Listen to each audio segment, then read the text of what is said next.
ओम नमो भगवते वासुदेवाय। अब तक श्रीमद् भागवत कथा के 10वें स्कंद के 75 अध्याय हम आपको सुना चुके हैं। आज 76वां अध्याय। श्री शुकदेव जी बोले, हे राजन, जिस दिन राजा शाल्व शिशुपाल की बारात में कुंडीनपुर गया था और वहां श्री कृष्ण बलराम जी से हार कर भागा था, उसी दिन से उसने यह प्रण किया था कि मैं यदुवंशियों के वंश का सर्वनाश कर दूंगा।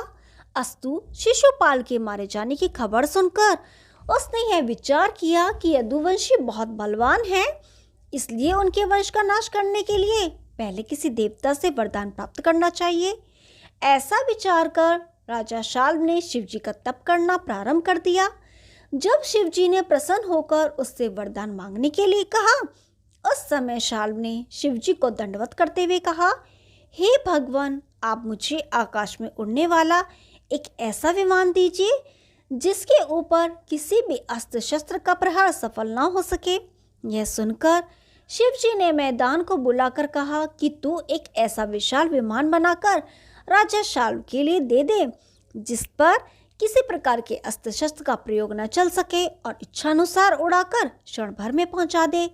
जब शिवजी ने मैदानव को यह आज्ञा दी तो उसने तुरंत ही एक अस्त्र धातु का बड़ा विशाल विमान अपनी राक्षसी माया द्वारा तैयार कर दिया। तब राजा शाल्व अपने अनेक योद्धाओं एवं सैनिकों को शस्त्रों से सुसज्जित कर विमान पर चढ़ाकर द्वारकापुरी को चल दिया। उन दिनों श्री कृष्णचंद्र जी प्रद्युम्न आदि को यज्ञ संपन्न होने के बाद द्वारका को भेजकर स्वयं धर्मराज युधिष्ठिर के स्नेह के कारण बलदेव जी सहित इंद्रप्रस्थ में ही रह गए थे। जब उनकी अनुपस्थिति में राजा शाल्व ने द्वारका में जाकर पुरी को चारों तरफ से घेर लिया और वहां के वृक्षों को जड़ से उखाड़कर गिराने लगा और अपनी माया द्वारा आंधी चलाकर आग तथा पत्थर बरसाने लगा। उस समय द्वारका वासियों ने घबराकर जाकर राजा उग्रसेन से सारा हाल कहा। तब उग्रसेन ने प्रद्युम्न और शाल्व को बुलाकर यह आज्ञा दी कि कृष्ण बलराम जी की अनुपस्थिति में राजा शाल्व हम लोगों को सताने आया है, अतः तुम दोनों भाई हमारे सैनिकों को साथ ले जाकर उसे परास्त कर दो। यह आज्ञा सुनते ही प्रद्युम्न जी ने द्वारका वासियों को धीरज बंधाया और शाल्व सत्यकी, कृतवर्मा सब योद्धाओं के सहित बहुत से सैनिकों को अपने साथ लेकर रणभूमि में आ पहुंचे। उस समय राजा शाल्व ने प्रद्युम्न जी को आया देखकर ऐसे बाण छोड़े कि चारों ओर अंधकार हो गया। उस समय प्रद्युम्न जी ने जैसे ही अपना प्रकाश रूपी बाण चलाया तो तुरंत ही सारा अंधकार नष्ट हो गया और ऐसा प्रकाश हुआ जैसे सूर्योदय होने से कोहरे का अंधकार नष्ट हो जाता है। तत्पश्चात जब शाल्व का रथ निकट आया तो प्रद्युम्न जी ने एक बाण से उसकी पताकों को नष्ट करके दूसरे बाण से उसके सारथी को नष्ट कर दिया और तीसरे बाण से रथ के सब घोड़ों को मार गिराया और अन्य योद्धाओं ने उसके बहुत से सैनिकों को अपने बाणों से विदीर्ण कर दिया। शाल्व ने ऐसी वीरता देखी तो प्रद्युम्न से आगे युद्ध करने की शक्ति न रखकर माया में युद्ध करना प्रारंभ कर दिया। वह कभी विशाल रूप रखकर आगे आकर युद्ध करने लगता तो कभी बहुत छोटा रूप बनाकर आकाश से आग और पत्थर बरसाने लगता था। इधर तो शाल्व अपने माया में युद्ध से यदुवंशियों को दुख दे रहा था और उधर उसका मंत्री देवमान प्रद्युम्न पर बाण वर्षा करने लगा। उस समय कामरूप प्रद्युम्न ने अपने बाणों से उसका बाण काटकर एक बाण उसमें ऐसा मारा कि देवमान अचेत हो गया। जब थोड़ी देर में देवमान का चित्त ठिकाने हुआ तब उसने क्रोधित होकर एक गदा ऐसे जोर से प्रद्युम्न के सिर पर मारी कि वे मूर्छा खाकर रथ में गिर पड़े। तब देवमान चिल्लाकर बोला कि मैंने प्रद्युम्न को मार डाला। जब यह वचन सुनकर सब यदुवंशी घबरा गए और धर्मपति रथवान पुत्र दारुक सारथी ने कृष्ण कुमार को बहुत अचेत किया देखा, तब वह उनका रथ रणभूमि से अलग ले गया। जब थोड़ी देर बाद प्रद्युम्न की मूर्छा हटी तब उन्होंने अपना रथ रणभूमि में न देखकर बड़े क्रोध में भरकर सारथी से कहा, तूने यह बड़ा अनुचित किया जो मुझे रणभूमि से अलग ले आया। हे धर्मपति, क्या तूने मुझे कभी युद्ध से भागते देखा था? जो आज तूने रणभूमि से लौटकर मेरे लिए व्यथा की ही कलंकित कर दिया। अब मैं अपने पिता व ताऊजी को अपना मुंह कैसे दिखलाऊंगा? संसारी लोग मेरी हंसी उड़ाकर मुझे नपुंसक कहेंगे। माता रुक्मणी भी मेरे उत्पन्न होने का दुख मानेगी। भौजाइयाँ मुझे लज्जित करेंगी कि तूने यह काम करके जगत में हंसी कराई और अपने पिता के नाम को दाग लगाया। जब धर्मपति ने प्रद्युम्न की यह बात सुनी तो रथ से उतरकर हाथ जोड़कर विनय की, हे दीनबंधु, आपसे राजनीति का कुछ हाल छिपा नहीं है। मेरे गुरुओं ने ऐसा बताया है कि जब महारथी लड़ते समय अचेत हो जाए तब उसके सारथी को चाहिए कि उसका रथ रणभूमि से अलग करके खड़ा करे। सारथी घायल हो जाए तो महारथी को उसकी रक्षा करना उचित है। इसलिए जब तुम गदा लगने से अचेत हो गए तब मैंने तुम्हारा रथ रणभूमि से अलग लाकर खड़ा कर दिया। हे भगवान, दौड़ते समय मेरा रथ पीछे रहकर उसका रस्सी या पहिया टूट जाता तो मैं दोषी होता। बिना अपराध सेवक पर क्रोध नहीं करना चाहिए। थोड़ी देर बाद विश्राम कर चुके, अब चलकर संग्राम कीजिए। यह वचन सुनकर प्रद्युम्न बोले, हे धर्मपति, तुमने तो अपने गुरु की आज्ञा अनुसार कार्य किया, परंतु इसमें मेरी नाम धराई हुई, इसलिए आप ये शपथ खाओ कि हम यह हाल किसी से भी नहीं कहेंगे। जब धर्मपति ने शपथ खाकर प्रद्युम्न का सोच छुड़ाया तब उन्होंने हाथ मुंह धोकर अपना धनुष्मान उठा लिया और रथ पर चढ़कर रणभूमि में आए। ओम नमो भगवते वासुदेवाय। 76वां अध्याय समाप्त हुआ। अब 77वां अध्याय। श्री शुकदेव जी बोले, हे राजन, जो यदुवंशी प्रद्युम्न को अचेत देखकर उदास हो गए, वे लोग कामरूप का रथ देखते ही ऐसे प्रसन्न हो गए जैसे मुर्दे के देह में प्राण लौट आए हो। उस समय कृष्ण कुमार ने अपने सारथियों को धैर्य देकर धर्मपति से कहा कि तुम मेरा रथ शीघ्र ही देवमान के पास, जहाँ वह यदुवंशियों को मार रहा है, ले चलो। जब यह बात सुनकर सारथी ने प्रद्युम्न का रथ देवमान मंत्री के सम्मुख पहुंचा दिया तब कृष्ण कुमार ने उसे ललकार कर कहा कि तू इधर उधर गरीबों को क्यों मारता है, हमसे आकर युद्ध कर। यह वचन सुनते ही देवमान यदुवंशियों से लड़ना छोड़कर प्रद्युम्न पर बाणों की वर्षा करने लगा। कामरूप ने 4 बाणों से उसके रथ के चारों घोड़े मारकर एक बाण से सारथी को मार डाला, 2 बाणों से ध्वजा व शस्त्र और 1 बाण से धनुष काटकर 3 बाणों से देवमान को मार गिराया। उस समय शाम भी इस तरह शाल्व की सेना मारकर गिराने लगा, जिस तरह किसान लोग ज्वार का खेत काट डालते हैं। जब ऐसा युद्ध प्रद्युम्न तथा शाम का देखकर बहुत से साथी राजा शाल्व के साथ भाग चले, तब बहुत से लोग भागते समय समुद्र में डूबकर मर गए। जब इसी तरह 27 दिन तक बराबर राजा शाल्व प्रद्युम्न आदि से लड़ता रहा, तब यदुवंशियों ने उसकी ऐसी सामर्थ्य और वीरता देखकर आपस में कहा कि यह कोई बड़ा शूरवीर है जो इतने दिन तक हमारे सामने युद्ध में ठहरा, अन्यथा श्री मुरली मनोहर की कृपा से आज तक कोई शूरवीर हमारे सामने नहीं लड़ा। हे परीक्षित, जब इस तरह राजा शाल्व मायामय युद्ध से यदुवंशियों को कष्ट देने लगा, तब इंद्रप्रस्थ में श्री कृष्णचंद्र जी ने स्वप्न देखा कि किसी ने द्वारकापुरी को जलाकर समुद्र में डुबो दिया है और यदुवंशी लोग रणभूमि पर मरे पड़े हैं। तब उन्होंने युधिष्ठिर से कहा, हे धर्मराज, अशुभ स्वप्न देखने के कारण मुझे ऐसा आभास हो रहा है कि शिशुपाल के साथी दैत्य द्वारका में यदुवंशियों को मारकर नाश करना चाहते हैं, अतः आज्ञा हो तो वहां जाकर उनकी रक्षा करें। राजा युधिष्ठिर ने करबद्ध होकर विनय की, हे दीनानाथ, मुझे आपका कहना टालना नहीं है। यह वचन सुनते ही जब श्री कृष्ण बलराम रथ पर बैठकर द्वारका को चले, तब नगर के बाहर क्या देखा कि एक हिरणी बाईं ओर होकर निकल गई और कुत्ता सामने खड़ा होकर कान झाड़ता है। ये दोनों अपशगुन देखते ही अंतर्यामी श्री मुरली मनोहर द्वारका की सब दशा जानकर सारथी से बोले कि रथ तेजी से चलाओ। श्री कृष्ण जी ने राजा शाल्व का युद्ध देखकर बलराम जी से कहा, हे भैया, तुम द्वारका में जाकर राजा उग्रसेन और प्रजा की रक्षा करो, मैं शाल्व को मारकर वहां आऊंगा।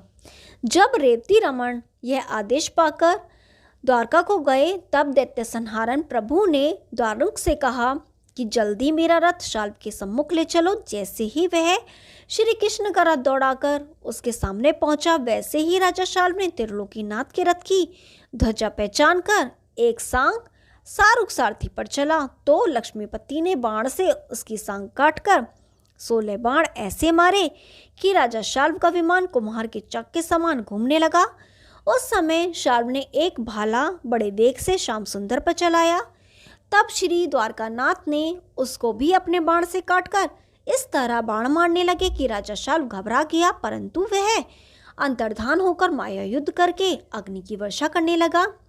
तब वसुदेव नंदन ने ऐसे बाण मारे कि राजा शाल्व विमान सहित पृथ्वी पर गिर पड़ा। जब पुनः उठकर उसने एक गदा श्याम सुंदर पर चलाई, तब लक्ष्मीपति ने वह गदा काटकर एक गदा उसको ऐसी मारी कि राजा शाल्व का विमान 100 टुकड़ों में खंडित होकर समुद्र में गिर गया। तब शाल्व ने विमान से कूदकर श्री कृष्णचंद्र जी के ऊपर अपनी गदा का प्रहार किया। उसे श्री मुरली मनोहर ने अपनी गदा से तोड़ दिया। इस प्रकार कुछ देर तक गदा युद्ध करने के बाद श्री मुरली मनोहर ने अपने बाण द्वारा राजा शाल्व की उस भुजा को गिराया जिसमें वह गदा पकड़े हुए था। तदुपरांत सुदर्शन चक्र से उसका मस्तक काट लिया। उस समय देवताओं ने जय जयकार करते हुए श्री कृष्णचंद्र जी के ऊपर आकाश से पुष्पों की वर्षा की और सब यदुवंशियों को अत्यंत आनंद प्राप्त हुआ। ओम नमो भगवते वासुदेवाय। 77वां अध्याय समाप्त हुआ। अब 78वां अध्याय। हे परीक्षित, जिस दिन से राजा युधिष्ठिर के यज्ञ में शिशुपाल का वध हुआ उसी दिन से ये दोनों भाई श्री हरि से बदला लेने का विचार करते थे। अस्तु, जिस समय तक श्री कृष्णचंद्र जी इंद्रप्रस्थ से चलकर द्वारकापुरी में नहीं पहुंचे थे और राजा शाल्व वहां उपद्रव मचा रहा था, तभी वे दोनों भाई भी अपनी सेना लेकर शाल्व की सहायता करने के लिए द्वारकापुरी में जा पहुंचे और उन्होंने शाल्व को मार डाला। तब उन दोनों की सेना ने श्री कृष्णचंद्र जी को घेर लिया। यह देखकर सब यदुवंशी घबरा गए। तब दंतवक्र ने श्री कृष्णचंद्र जी के सामने पहुंचकर कहा कि कृष्ण, तुमने मेरे भाई तथा मित्र को मारा है, इसलिए मैं आज उन दोनों का बदला लेने के लिए तुम्हें मारने के बाद सब यदुवंशियों को मार डालूंगा। अस्तु, तुम पहले मेरे ऊपर अपने शस्त्र का प्रहार कर लो, जिससे तुम्हारे मन यह अभिलाषा शेष न रह जाए। इस प्रकार की बात कहने के उपरांत उसने श्री हरि के ऊपर अपनी गदा का प्रहार किया। तब श्री कृष्ण जी ने उसकी गदा तो काट गिराई और अपनी गदा का एक ऐसा प्रहार किया जिसके लगने से उसी क्षण दंतवक्र की मृत्यु हो गई। यह देखकर जब दूसरा भाई विदुरथ ढाल तलवार लेकर युद्ध करने के लिए आया तो श्री मुरली मनोहर जी ने अपनी कृपादृष्टि द्वारा सभी घायल यदुवंशियों को अच्छा कर दिया और सबको साथ लेकर द्वारकापुरी में आए। उस समय राजा उग्रसेन ने बहुत सा दान दिया और घर घर मंगलाचार हुए। तत्पश्चात श्री मुरली मनोहर ने विश्वकर्मा को बुलाकर टूटे हुए भवनों को फिर से ठीक करवा दिया। उसी दिन प्रभु श्री कृष्णचंद्र जी ने यह प्रतिज्ञा की कि अब मैं कभी शस्त्र धारण नहीं करूँगा। हे परीक्षित, कुछ समय पश्चात जब कौरव पांडवों में युद्ध की तैयारी हुई, उस समय बलराम जी ने अपने मन में यह विचार किया कि द्वारकानाथ जी पृथ्वी का भार उतारने के लिए महाभारत कराना चाहते हैं। इसलिए यदि मैं यहाँ पर रहा तो मुझे कुल कलह होने से बहुत कलेश होगा, अतः मुझे तीर्थयात्रा करने के लिए चला जाना चाहिए। तब श्री कृष्ण जी ने कुरुक्षेत्र को चल दिए, जहाँ 18 अक्षौहिणी सेना महाभारत के लिए एकत्र हुई थी और बलराम जी प्रभासचेत, सरस्वती, गंगा, यमुना आदि अनेक तीर्थों की यात्रा करते हुए नैमिषारण्य में पहुँचे। वहाँ पर बलराम जी ने देखा कि एक स्थान पर ऋषि मुनि एकत्र होकर यज्ञ कर रहे हैं तथा दूसरे स्थान पर वेदव्यास जी का कथावाचक शिष्य रोमहर्षण, शौनक आदि ऋषियों को कथा सुना रहा है। बलराम जी वहां पहुंचे तो सभी ऋषि मुनि उनके सम्मान में उठकर खड़े हो गए, परंतु रोमहर्षण अपनी विद्या के अभिमान के कारण जो का त्यों बैठा रहा। यह देखकर बलराम जी ने कहा, भला इस मूर्ख को व्यास गद्दी पर किसने बैठाया है?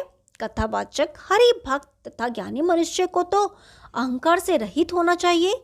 अस्तु यह वेद पुराणों का ज्ञाता होते हुए भी अभिमान से अंधा हो रहा है। जिस प्रकार कलयुग के ब्राह्मण दूसरों को उपदेश देकर स्वयं मर्यादा का पालन नहीं करते, वही दशा इसकी भी है। इसलिए मैं इसका अपराध क्षमा नहीं करूँगा। इतना कहकर बलराम जी ने एक कुशा से रोमहर्षण का मस्तक काट गिराया। उस समय शौनक आदि ऋषियों ने श्री बलभद्र जी से कहा, हे बलराम जी, यह सूत हमारे कानों द्वारा हरि चरणामत का पालन कर कृतार्थ किया करता था, अतः आपने उसे व्यास गद्दी पर बैठे हुए मारकर अच्छा नहीं किया। हम लोग इस बात को जानते हैं कि आपने अपनी इच्छा से अवतार लिया है, परंतु यह सूत हमारी आज्ञा अनुसार व्यास गद्दी पर बैठता था, इसलिए इसे मारने से आपको ब्रह्म हत्या का पाप लगा है। अब आप इसका प्रायश्चित करें, अन्यथा संसार में धर्म की मर्यादा नष्ट हो जाएगी।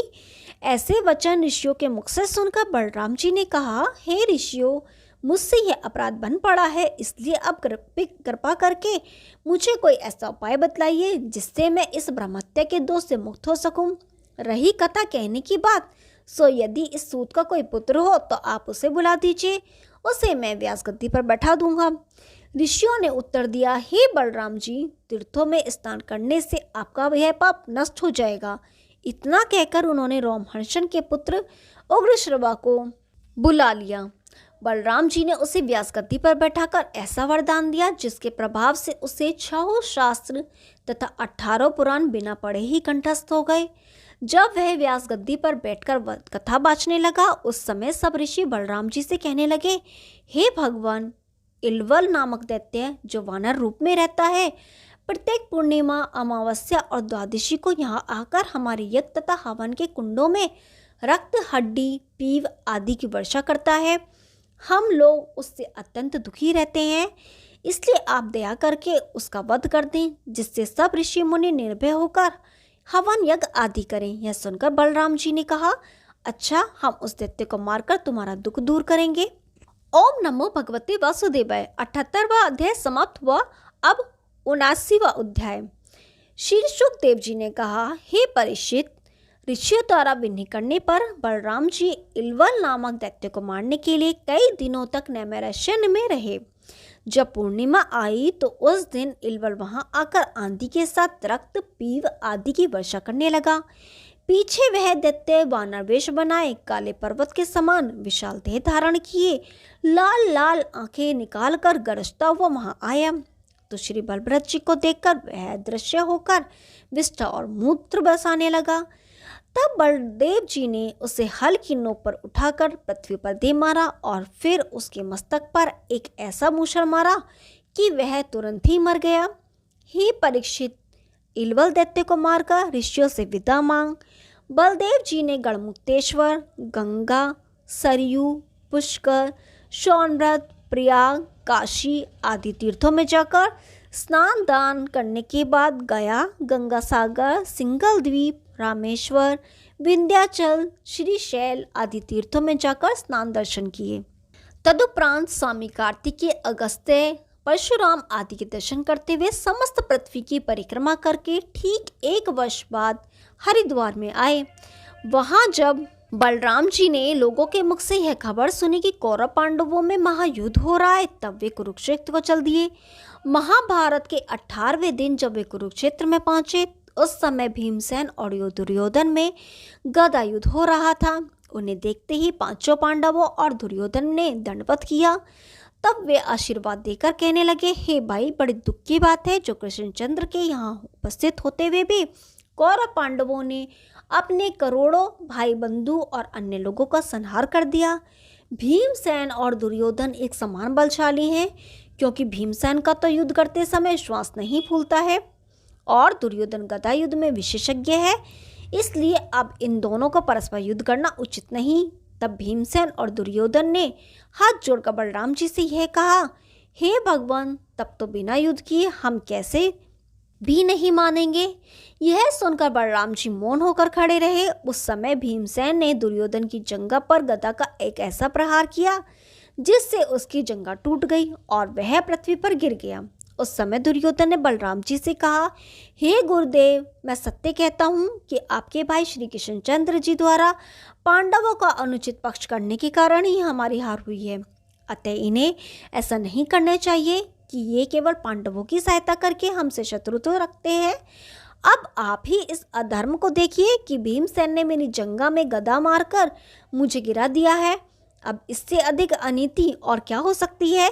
यह सुनकर बलराम जी ने श्री कृष्णचंद्र जी के निकट पहुंचकर यह कहा, हे कृष्ण, यह तुमने बड़ा ही अनुचित किया जो करोड़ों प्राणियों को इस महाभारत में मरवा डाला। तुमने अधर्म पूर्वक दुशासन की भुजा उखड़वाई और दुर्योधन की जंघा तोड़वाई है। तुम्हारे होते हुए ऐसा क्यों हुआ। श्री कृष्णचंद्र जी ने उत्तर दिया, हे दादा, इन कौरवों ने बड़ा ही अन्याय किया है। पहले तो इन्होंने जुए में छल करके पांडवों का सारा धन छीन लिया और फिर दुर्योधन ने पतिव्रता द्रौपदी को भरी सभा में दुशासन द्वारा केश पकड़वा कर जबरदस्ती बुलवाया और उससे अपनी जंगा पर बैठने के लिए कहा। उस भीमसेन ने प्रतिज्ञा की थी कि मैं दुशासन की भुजा उखाड़ूंगा और दुर्योधन की जंगा को अपनी गदा से तोड़ूंगा। इतने पर भी दुर्योधन ने उन्हें 13 वर्ष का वनवास दे दिया। हे दादा, उस प्रतिज्ञा के कारण ही भीमसेन ने ऐसा किया है। अब तुम ही बताओ कि अधर्मी कौन है।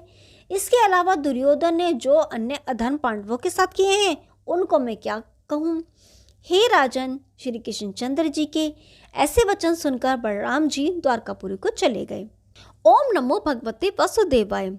89वां अध्याय समाप्त हुआ। अब कल 80वां अध्याय शुरू करेंगे। तब तक के लिए नमस्कार।